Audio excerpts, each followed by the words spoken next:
Hello, students. How are you? Hope you all are fine and safe. Students, do you know what we are going to learn today? We are going to learn today EVS. Students, let's start with lesson number 10, Games of Lights. Students, do you know what we are going to learn in this lesson?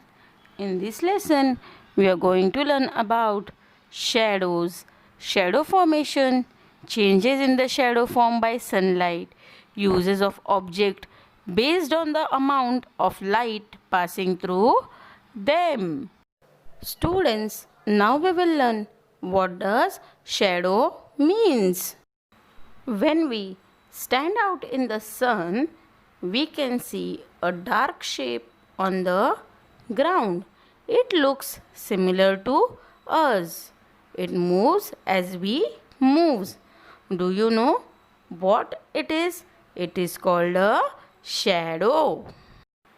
For example, you are going to school in the afternoon.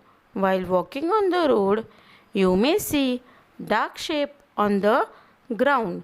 It will look similar to you, or it will move similar like you. It is called a shadow. The dark shape that is formed is called a shadow. Hope you have understood what is the shadow. Now students, we will see how shadows are formed.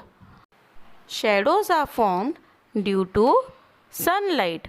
A shadow is a dark shape formed when an object blocks the path of light. Students, do you know that all object does not form shadows? Let us see now which objects form shadows and which do not. Some objects like this passes light through them. They do not block the light, so they do not form shadows. We can see through this object.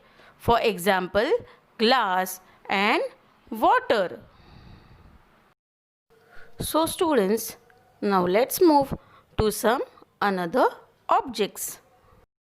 These are some objects that allows only some light to pass through them. They form shadows, but the shadows are not very dark. We cannot see through these objects properly.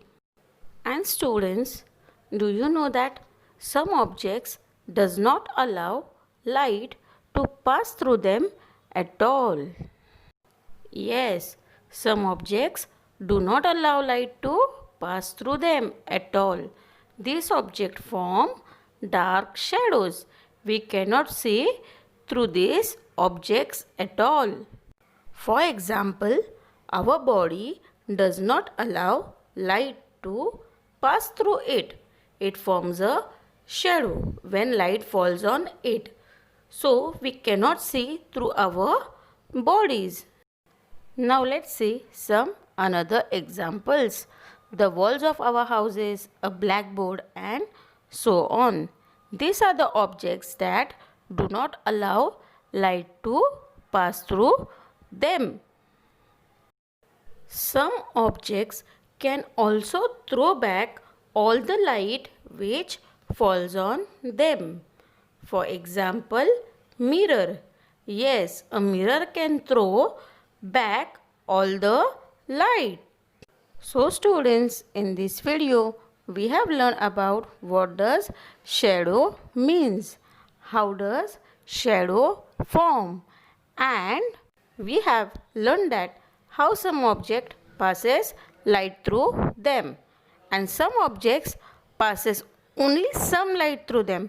Some objects are also like that which does not allow any light to pass through them, and some objects can throw back all the light. Hope you all have understood this lesson. Thank you.